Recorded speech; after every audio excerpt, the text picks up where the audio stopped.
He gave water to a giant Apache woman, and the next morning 300 warriors surrounded his ranch.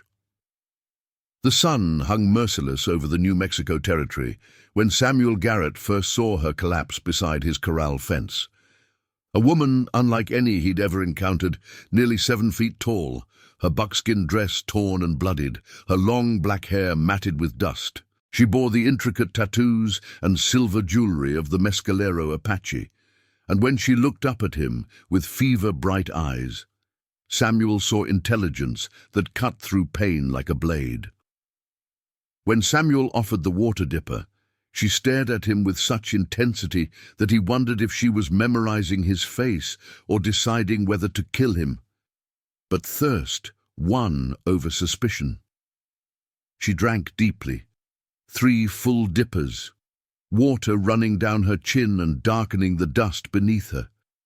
When she finished, she stood towering over Samuel's 6-foot frame, like a mountain rising from the desert floor. She studied him one final time, her dark eyes unreadable, then turned and walked into the heat shimmer without a single word. Samuel watched her disappear into the scrubland, thinking that would be the end of it. He was wrong. That night, lying in his narrow bunk, Samuel couldn't shake the memory of her eyes, not hostile exactly, but measuring. The horses were restless too, pacing the corral and snorting at shadows. He rose before dawn and stepped outside to check the stock. The eastern sky was just beginning to pale when Samuel saw them. They lined every ridge surrounding his small valley like sentinels carved from stone.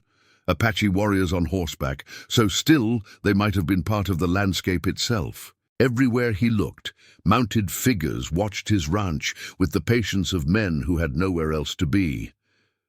Samuel forced himself to breathe normally as he walked to the corral. Every step felt observed, measured, judged. As he poured oats into the feeding trough, movement caught his eye. A single rider was descending the northern slope. Even from a distance, Samuel could see the rider's bearing, straight-backed, commanding, the posture of authority. The warrior reached the valley floor and rode directly toward Samuel's ranch. He stopped 50 feet from the cabin. The man appeared to be in his 60s, his long gray hair braided with silver ornaments, his weathered face marked by decades of decisions that had shaped the fate of his people. Samuel stood perfectly still beside the corral, his hands visible and empty. The silence stretched between them like a taut rope. Then the Apache chief raised one hand, palm forward, and spoke a single word in his native tongue. Wait. For long minutes, nothing happened. Then the chief turned his head slightly and called out something in Apache. Within moments, Samuel heard approaching hoofbeats from the eastern ridge. The woman appeared first, riding a magnificent painted horse down the slope. In daylight, her extraordinary height was even more striking. Behind her rode a dozen warriors, their weapons visible but not threatening. The woman rode straight to Samuel and dismounted in one fluid motion. Standing beside her horse, she looked down at him with the same measuring gaze. "You gave water," she said in careful English. Her voice was deeper than he'd expected, with authority that suggested she was accustomed to being obeyed. Samuel nodded. "You needed it." "You did not know who." "Didn't matter who. You were thirsty." Something flickered in her dark eyes. She turned to the chief and spoke rapidly in Apache. The chief listened without expression, then responded with a brief comment. The woman turned back to Samuel. "My father says you are either very brave or very foolish." "Your father, chief running bear of the Mescalero Apache. I am Ayana." She paused. "It means eternal blossom in our language." "Ayana is a beautiful name," Samuel said simply. "I'm Samuel Garrett." For the first time, her expression softened slightly. "My father says this land belonged to our people for 15 generations before white men came." Samuel had no argument for that. "I expect it did," Ayana translated his response. The chief's weathered features remained impassive, but Samuel caught a slight nod of what might have been approval. "My father says honesty is rare among your people," Ayanna said. "Most white men claim God gave them this land. Land belongs to whoever can hold it and work it," Samuel replied. "Your people held it first. Mine took it. Now I'm trying to work it. That's the way of things, whether it's fair or not." Ayanna's eyebrows rose slightly. She spoke to her father again, and their conversation grew animated, though controlled. Finally, she turned back to Samuel. "True, my father wishes to know why you helped me." "Because you needed help. Many white men would have seen Apache woman and reached for rifle." Samuel considered that. "I saw a person who was hurt and thirsty. Seemed like the right thing to do. Even if that person was your enemy, are you my enemy?" The question hung in the air between them. Ayanna studied his face with those dark, intelligent eyes. "That depends on what kind of man you are." Before Samuel could respond, the sound of distant gunshots echoed across the valley. Rifle fire, coming from the direction of the main trail. Ayanna's head snapped toward the sound, and she called out something sharp in Apache. The chief urged his horse closer and spoke urgently to his daughter. She listened, then turned to Samuel with a grim expression. "Cavalry patrol," she said. "Hunting us." More gunshots. Closer now. Samuel could hear the thunder of hooves, men's voices shouting orders. "How many?" Samuel asked. "My scouts say 20 soldiers. Samuel's mind raced. If the soldiers found him in conversation with Apache leadership, they'd assume he was a collaborator. "You need to go," he said. Ayanna shook her head. "Too late. They are already at mouth of valley. We run now. They follow our tracks to our main camp. Women and children there. So what do? We fight, here, now. That'll bring the whole regiment down on you. Maybe, but our families will have time to reach safety." Samuel looked around his valley, his home for 15 years. If the Apache fought the cavalry here, his ranch would be destroyed in the crossfire. "There's another way," Samuel said suddenly. "I talked to them. Tell them you passed through yesterday, heading north. Why would you do that? Because 20 soldiers hunting 300 warriors is going to end with a lot of good men dead on both sides. They will not believe you. They'll believe me. I've lived here 15 years without trouble." The chief spoke rapidly to Ayanna. She responded just as quickly. "My father says if you lie to soldiers to protect us, you become our ally. That means other white men will see you as traitor. Let me worry about that."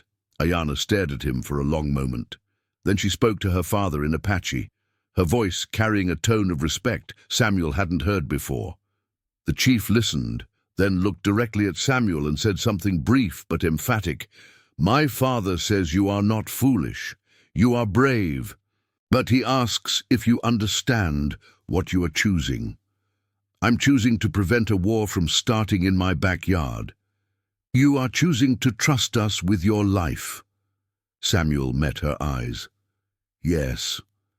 The cavalry was close enough now that Samuel could hear the jingle of tack. Maybe 2 minutes before they reached visual range, Ayanna mounted her horse in one swift motion. "My people do not forget debts of honor," she said. "If you do this thing, you will always have our protection." She kicked her horse into motion and rode hard for the eastern ridge. The chief and his warriors followed, disappearing into the rocks with fluid grace. Within 30 seconds, the valley looked empty except for Samuel standing beside his corral. The soldiers appeared at the mouth of the valley in a cloud of dust. They rode hard until they spotted Samuel's ranch, then slowed to a more cautious approach. The sergeant, a grizzled man with 20 years of frontier service, called out while still 50 yards away. "You the owner of this spread?" "Samuel Garrett. This is my ranch." "Sergeant Morrison, 3rd Cavalry. We're tracking a war party. Large group, maybe 200 Apache. Trail leads straight through this valley." "They came through yesterday afternoon," Samuel said, grateful that he could mix truth with misdirection. "And maybe 60 riders, not 200, heading north toward the Mescalero Peaks." Yesterday, Morrison's eyes narrowed. You sure about that timing? Pretty sure. I was repairing fence when I saw them on the ridge, stayed out of sight until they passed. Morrison studied Samuel's face, looking for signs of deception. You seem mighty calm for a man who had Apache warriors crossing his land. Panicking wouldn't help anything. They didn't bother me, I didn't bother them.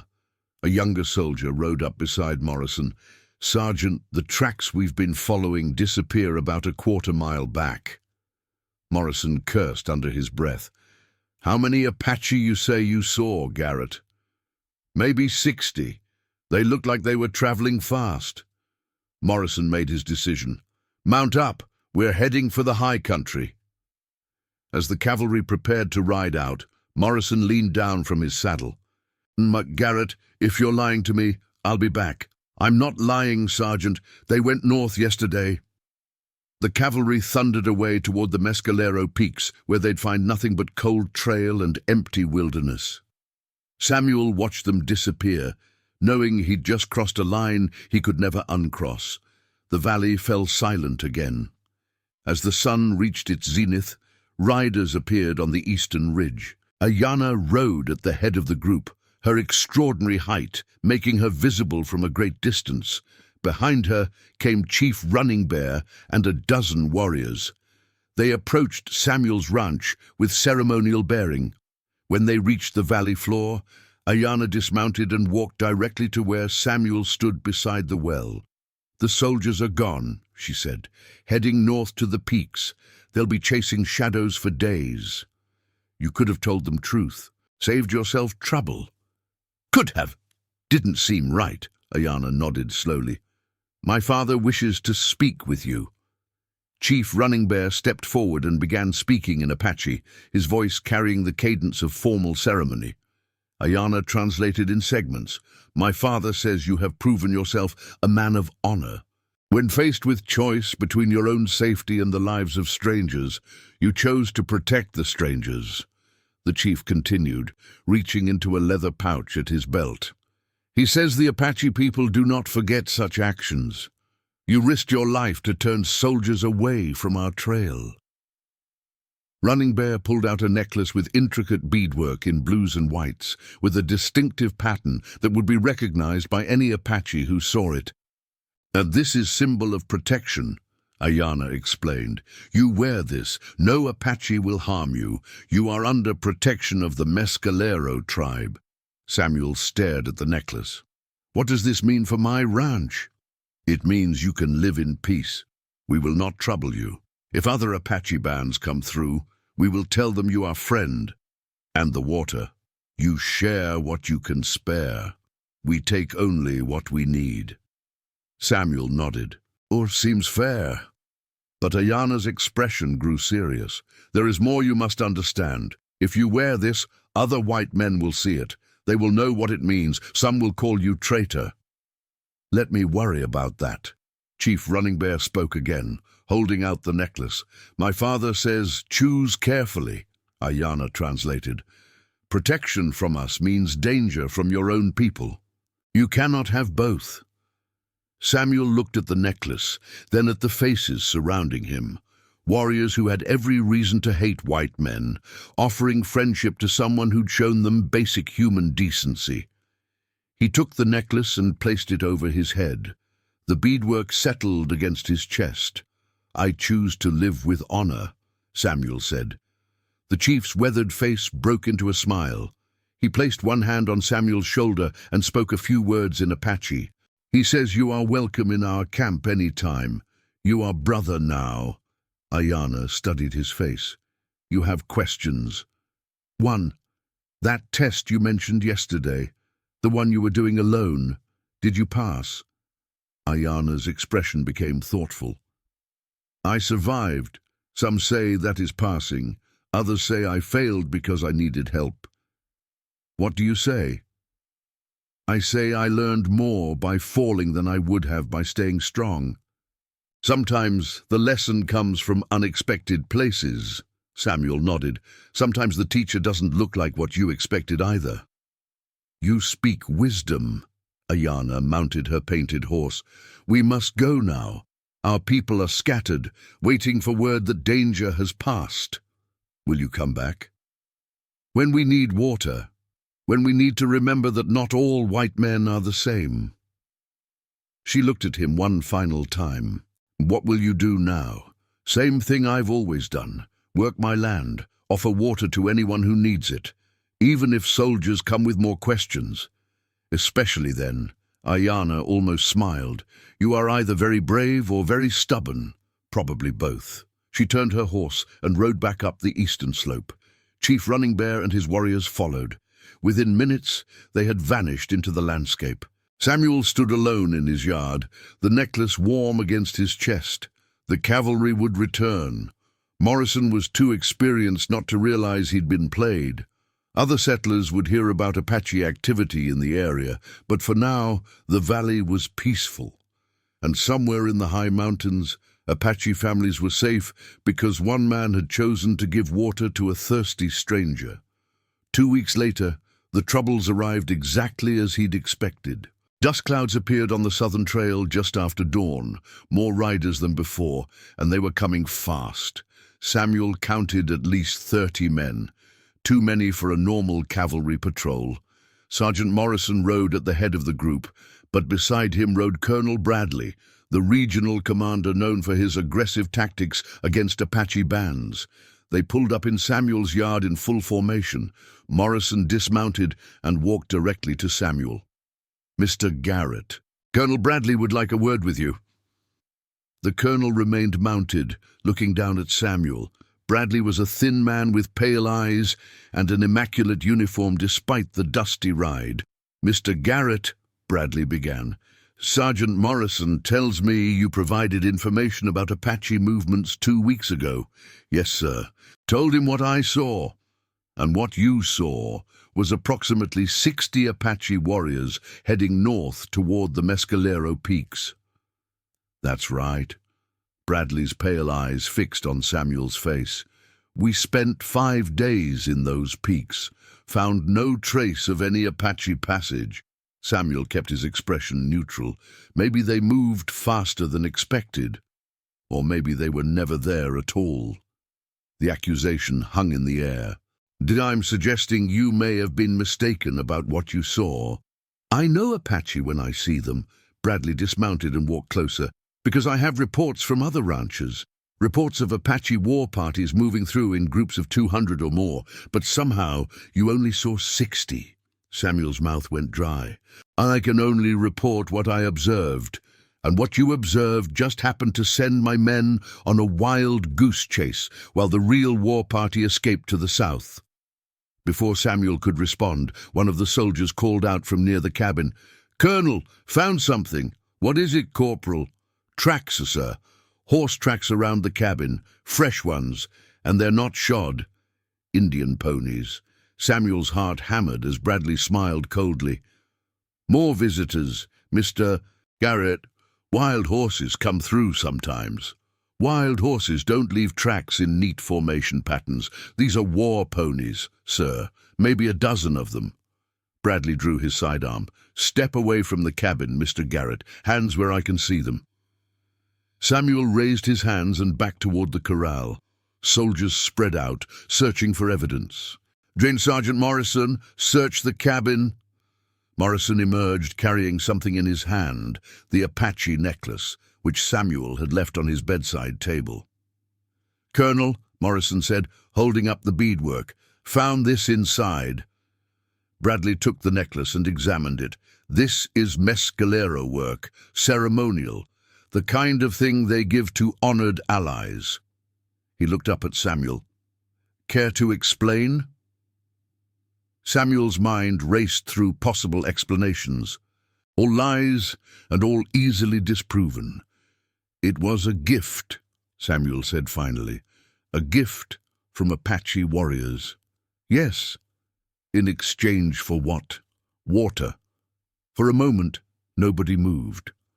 Bradley's face went through several expressions before settling on disgusted comprehension. "You gave aid to hostile Indians. You misdirected my soldiers to protect Apache raiders." Bradley's voice rose. Oh, do you understand what you've done? I gave water to someone who was thirsty. You gave comfort to the enemy. Bradley backhanded Samuel across the face. Blood ran from Samuel's split lip. You will address me as sir, Bradley said. Now you're going to tell me everything. I'm not collaborating with anyone, Colonel. I helped an injured woman, and her people thanked me for it. Her people. Bradley's eyes lit up. You mean this was a woman you helped? Samuel realized his mistake too late. Yes, sir, an Apache woman. She was hurt and dehydrated. Describe her. Tall, taller than most men. Dark hair, buckskin dress. How tall? Maybe 6.5 feet, possibly more. Bradley's expression changed instantly. 7 feet tall, Mr. Garrett? Possibly, sir. Bradley and Morrison exchanged a look. Morrison reached into his saddlebags and pulled out a folded paper, a wanted poster offering $1,000 reward for an Apache woman described as exceptionally tall, approximately 7 feet in height, daughter of Chief Running Bear. The poster included a sketch that was unmistakably Ayanna. This woman, Bradley said, tapping the poster, this is who you gave water to. Do you understand who you've been protecting? Samuel stared at the poster. According to the army, Ayanna was a wanted criminal. Do you maintain your story about helping this woman? Samuel looked at the faces surrounding him. 30 soldiers, convinced he was a traitor. He could recant, claim he'd been coerced. Bradley might let him live, but if he betrayed Ayanna and her people now, he'd have to live with that choice for the rest of his life. Yes, sir, Samuel said. I maintain my story. Bradley's face darkened. Then you're admitting to giving aid to wanted criminals. I'm confessing to giving water to someone who was thirsty, sir. Sergeant Morrison, place Mr. Garrett under arrest. As the shackles closed around his wrists, Samuel heard distant gunfire, sporadic shots coming from multiple directions. Contact! One of the soldiers yelled. Riders coming in fast. Bradley spun toward the sound. How many? Can't tell, sir.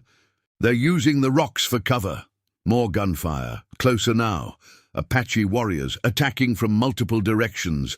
Defensive positions, Bradley shouted. The soldiers scattered, seeking protection behind Samuel's buildings. Bradley grabbed Samuel and hauled him toward the cabin. This is your doing, Bradley snarled. I've been standing in your custody for 20 minutes, Samuel pointed out. When would I have signaled anyone? Bradley shoved Samuel against the cabin wall as a rifle bullet splintered wood inches from his head. Anybody see how many we're facing? At least 50, sir. Maybe more. Samuel peered around the corner and caught sight of movement on the ridges. Apache warriors using terrain with the skill of men who'd been fighting in these mountains their entire lives. A soldier near the barn cried out and fell. Another dove for cover as arrows rattled against wooden walls. We're pinned down, sir, Morrison called out. They've got us surrounded. It was true. Everywhere Samuel looked, he could see muzzle flashes. The warriors had positioned themselves to cut off every escape route. The cavalry was trapped. Colonel, Samuel said quietly, if you want your men to live through this, you need to listen to me. Bradley turned to stare at him. What? I can stop this. I can talk to them. You can what? The woman you're hunting. She's leading this attack. I can call her down. Negotiate.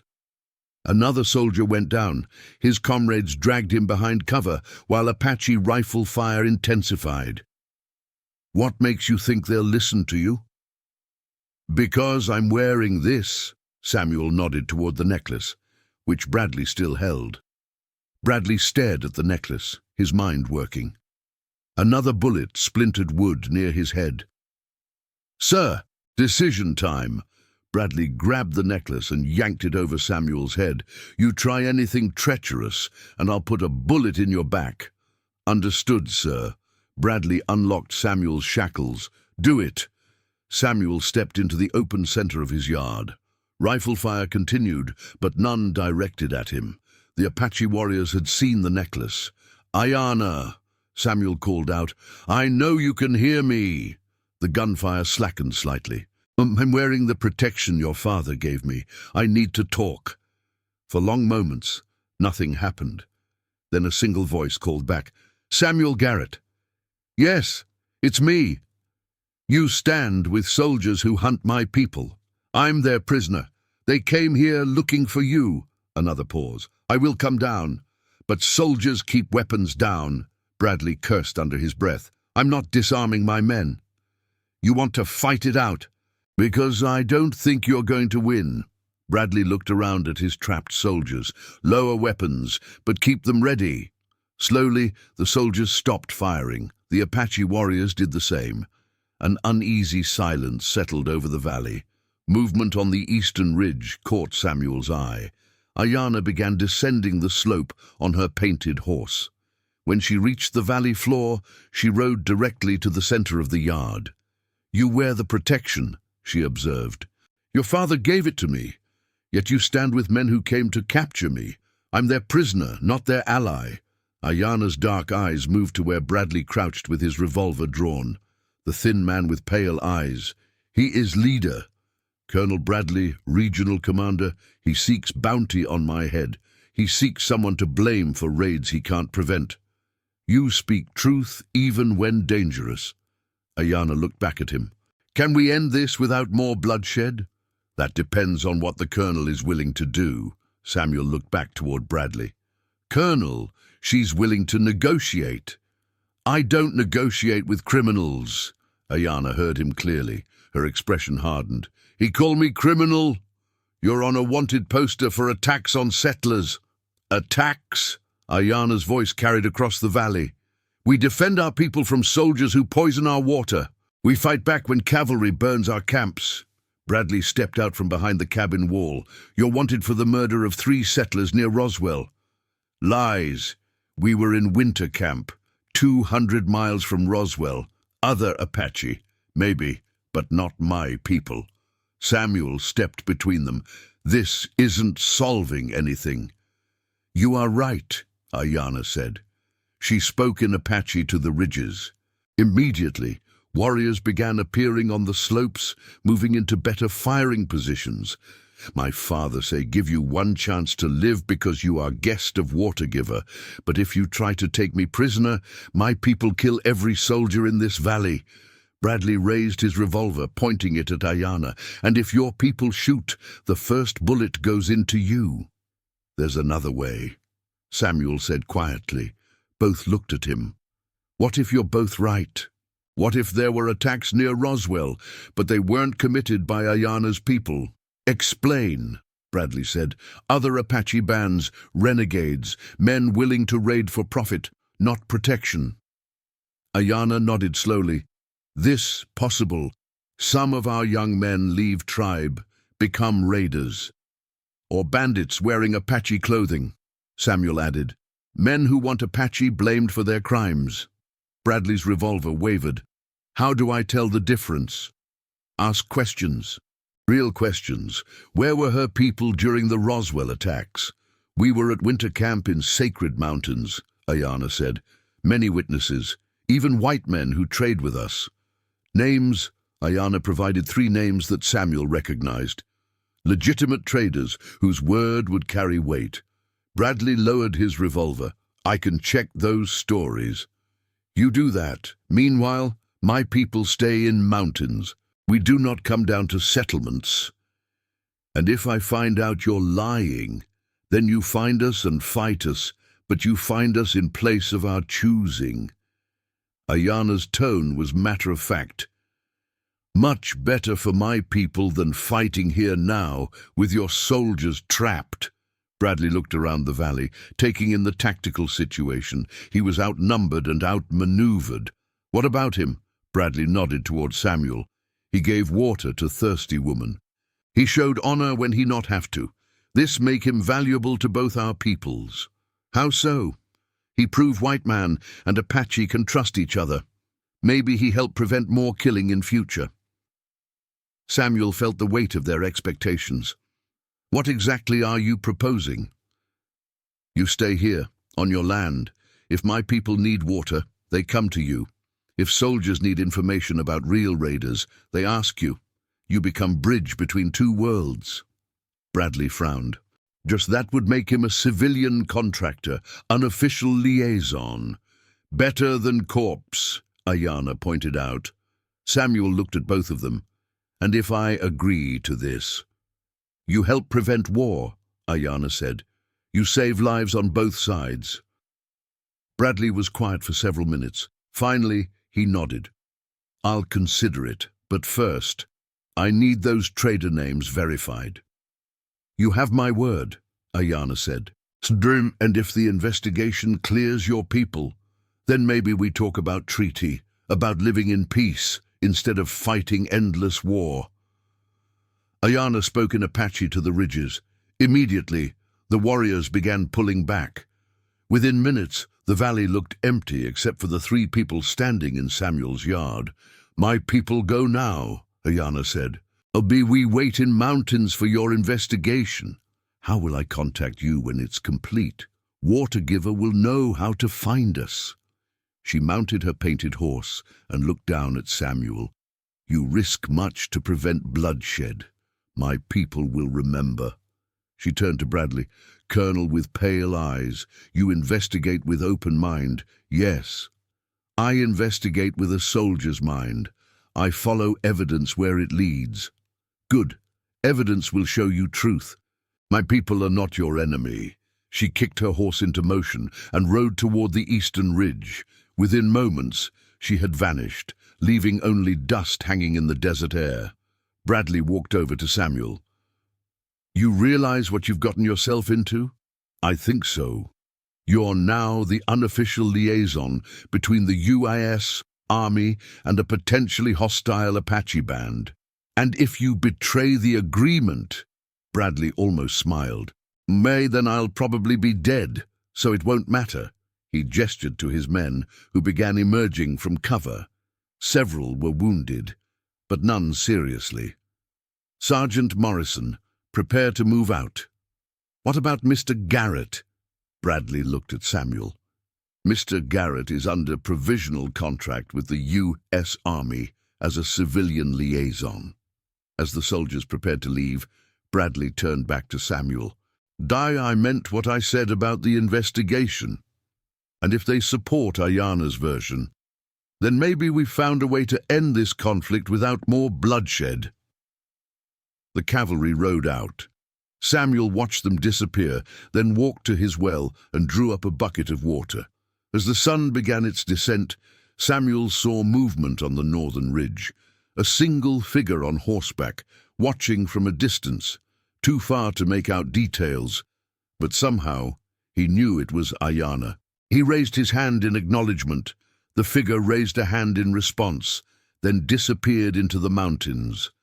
Samuel touched the necklace at his chest. He was a bridge now, spanning the gap between two worlds at war. It was dangerous, but necessary. Tomorrow would bring new challenges, but tonight his valley was peaceful. Somewhere in the mountains, Apache families were alive because one man had chosen to give water to a stranger and refused to betray that choice when the stakes grew high. He'd found his purpose, not to take sides, but to remind both sides that their enemies were human beings deserving of basic dignity. It wasn't much of a legacy, but it was worth fighting for. Udu, if this story moved you, don't forget to like and subscribe for more tales of courage and redemption from the American frontier.